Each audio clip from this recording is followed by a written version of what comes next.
ఇది తేగు అండి. ఇది రెప్టైల్స్. ఇది చాలా ఫ్రెండ్లీగా ఉంటాయి, బైట్ చేయవు. చూస్తే వీటి ఆకారం చూస్తే బైట్ చేస్తే అనుకో. లేదు లేదు లేదు లేదు లేదు. ఎంత కాస్ట్ ఉంటుందండి అది? 2 lakhs వరకు. దానికి ఏం పెడతారు ఫీడింగ్ అంటే మీరు ఏం?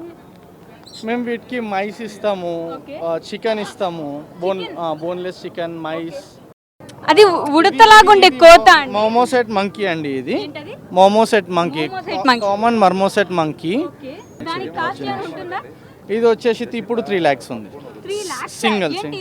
చేతిలో పట్టుకొని ఎత్తుకెళ్ళిపోవచ్చు. ఇంత లేదు కాబట్టి 3 lakhs ఉంది. పెద్దగా ఉంటే తక్కువకి వస్తుంది. ఓకే.